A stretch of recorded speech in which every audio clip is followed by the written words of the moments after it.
Bonjour Antoine. Bonjour Béatrice. On est très heureux, France, Alain et moi, de te rencontrer aujourd'hui à l'Osmose Café.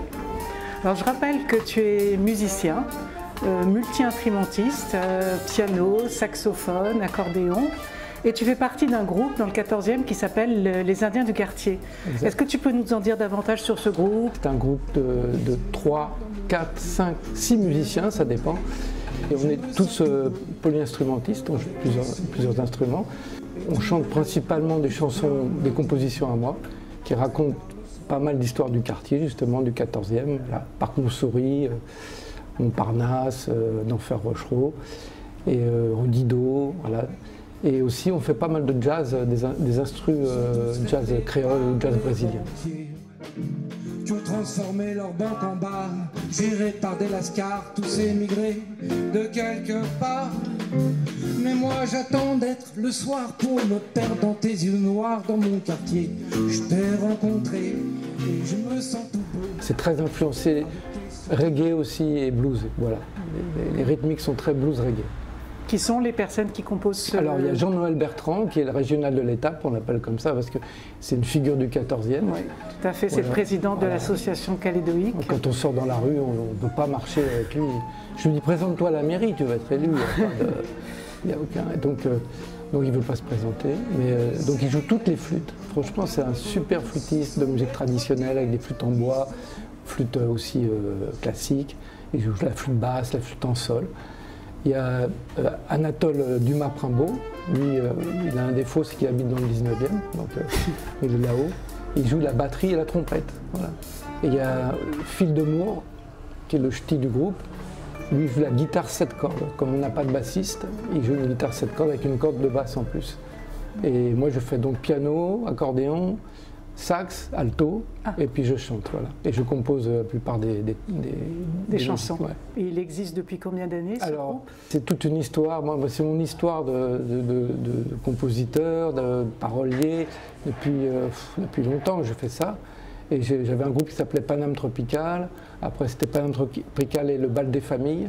On a sorti un album à Madrid qui s'appelait Paname Tropical. Ça s'appelait Aux Indiens du quartier.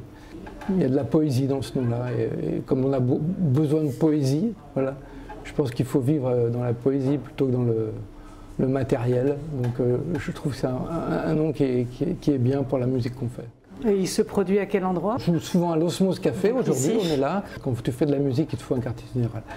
Surtout comme celui-là. Ouais, voilà. Parce que le patron est quand même extrêmement sympathique. Ouais, et puis il y a une scène, il y a un petit éclairage. On est très bien reçus. Je commençais à faire du jazz, à accueillir quelques artistes du 14e, 15e, tout ça, peintres, et puis pas mal de musiciens qui jouent ici. Dont les Indiens du quartier. Les Indiens du quartier. On accueille souvent Antoine, qui est super sympa aussi. Et le fait d'être bien reçu, ça change par rapport à l'expression qu'on peut donner sur scène. On joue en province, on joue... Et parfois au Moulin à Café aussi. Parfois au Moulin à Café, oui. Qui est un lieu assez emblématique dans le 14e. Voilà.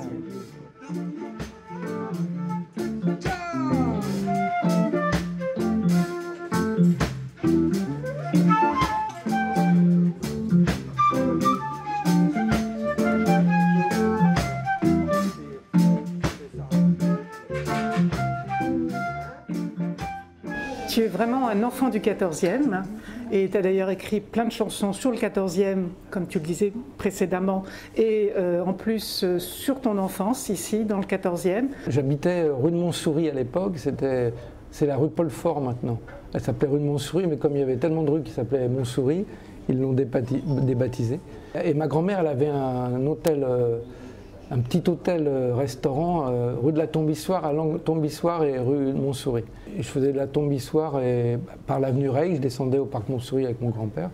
Et il y avait une ferme, on prenait la petite cité Montsouris, je ne sais plus comment elle s'appelle. Elle s'appelle cité Montsouris, voilà, effectivement. Ouais. Et en bas à gauche, il y avait une ferme. Il y avait des cochons, des lapins. Ouais, des poules. On a du mal à l'imaginer aujourd'hui. Et donc on était au parc Montsouris, là on était les rois. Là. Avec tous mes potes l'école Prise d'Avesnes. On allait juste dans la petite ceinture, on arrivait à se faufiler et à descendre jusqu'en bas, parce qu'il y avait des cachettes. Voilà, bon, c'était... T'allais voir Guignol aussi. On allait voir Guignol, bien sûr. Ouais. Et vous étiez tous amoureux de la fille de la fille du boulanger. boulanger. La fille du boulanger qui s'appelait Véronique. ouais, exact. Ouais. C'était aux rêveries d'enfants. Moi, mon père était vraiment un parigot, quoi, un vrai. Il était né rue de l'abbé Carton, hein, voilà, c'est ça? Exactement. Il parlait l'argot, il était vraiment du milieu du vélo. Tout ça. Et tu avais un arrière-grand-père qui était auvergnat. Alors, mon arrière-grand-père, Antoine, lui, il tenait un bal rue de Lappe avec, avec sa femme à l'époque, et un bal musette. C'était avec un cabretaire, un gars qui joue de la cabrette, l'instrument traditionnel auvergnat, un accordéon, et les gens dansaient. Voilà. Il y avait une dizaine de bals à l'époque. Ça s'appelait le bal des familles, nom qu'on a repris après. Et maintenant, c'est l'hôtel des sans-culottes. C'est un des rares frères qui n'est pas mort à la guerre de 14, parce qu'il avait été réformé, lui. Et ils étaient 11 frères et sœurs, je crois. Et lui, donc, il avait commencé Bougna, porter du charbon. Il avait acheté un petit café. Puis comme il avait souffert des inondations de 1910, eh bien, il avait dit il faut que j'habite en hauteur. Donc il était venu habiter à la Tombissoire. Il était royal et il savait que les inondations ne pourraient plus le toucher. Puis tu disais aussi que tu avais des potes qui venaient un petit peu de toutes les religions, l'arabe, le juif, le chrétien, le non-laté, qui s'entendaient bien. Moi je ne savais même pas ce que c'était, juif, arabe, tout ça, on ne savait pas du tout. C'était pas jusqu'à l'âge de 10 ans. Ça se mélangeait joyeusement. Oui, on n'avait pas du tout une conscience du juif, de l'arabe, du yougo, du machin. On était tous vraiment, tous de pareil, quoi. Portugais, espagnol. On fumait des P4.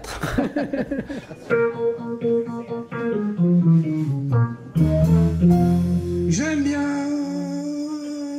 les madeleines, surtout le matin, avec un café crème, ça me fait du bien.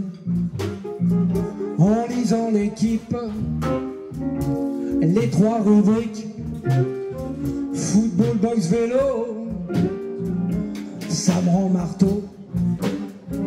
Mais ce que j'aime surtout, c'est la boulangère, qui est douce comme une étrangère. J'en suis fou, fou, fou, fou, fou, fou. Vraiment fou.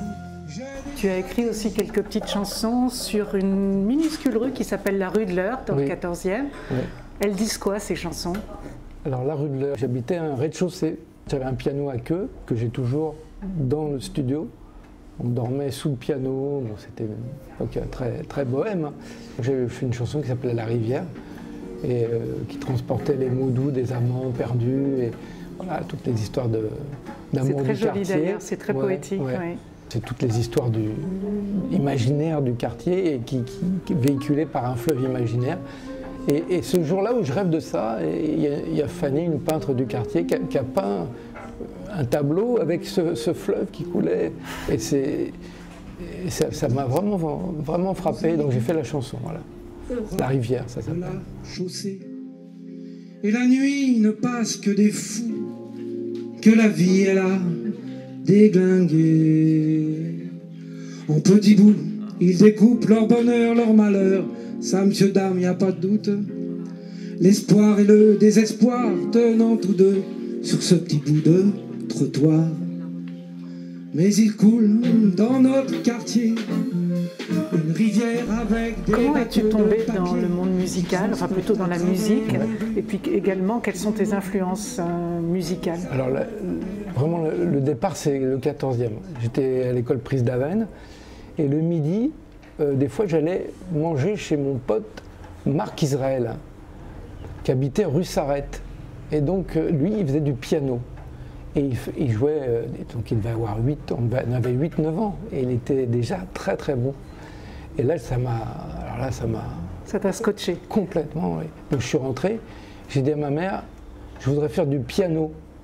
Et donc j'étais à la Schola Cantorum, avec Bélina Drandarova, une professeure remarquable. Mais j'étais pas un bon élève, quoi. J'ai jamais aimé les cours, donc... Pas assez discipliné. Non, et j'avais un côté très autodidacte. Après, j'ai fait de la musique avec des potes. Et puis, je me suis mis au saxo assez tard, à 17 ans. Pareil, parce que j'ai vu un ami qui joue du sax, je trouvais ça très beau. Et je ne savais pas ce que c'était un saxo.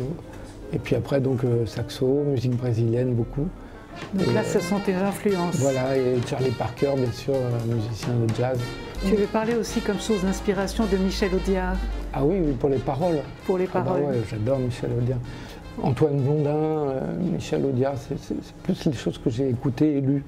Et puis aussi Auguste Le Breton, j'ai lu je ne sais pas combien de livres d'Auguste Le Breton. Quoi. Il a fait pas mal de dialogues dans les films de l'époque, Touche pas au Grisby et tout. Et il y a aussi une rythmique un peu reggae dans tes chansons. Bah, c'est le Brésil, parce que j'ai habité au Brésil. Et au Brésil, quand on habite au Brésil, c'est terrible. Hein. C'est un pays où on ne sort pas indemne. Hein. Ce reggae s'appelle le shot, en fait. C'est pas le reggae, mais ça sonne comme le reggae. C'est à la pointe du Brésil, dans le nord-est, là-haut. C'est pas des rythmiques comme ça. Voilà. Puis le blues, j'ai fait beaucoup de blues aussi. C'est vraiment dur d'être le zinvoire d'une telle créature. Tu as vraiment vécu des choses formidables dans le 14e et ailleurs. Est-ce que tu as aujourd'hui des petits moments de nostalgie? Et j'ai la nostalgie, oui, qui me permet de nourrir ma musique et mes paroles et mes créations. Mais la nostalgie, surtout la chance d'avoir vécu des bons moments et d'en vivre encore maintenant. J'ai joué au New Morning, j'ai joué à Antibes Jean Lépin, avant Chick Corea, j'ai joué à La Cigale, à des petits endroits aussi. La Folie en tête, le Duc des Lombards, au coin de Malte, dans le 11e arrondissement. Je ne fais pas de différence.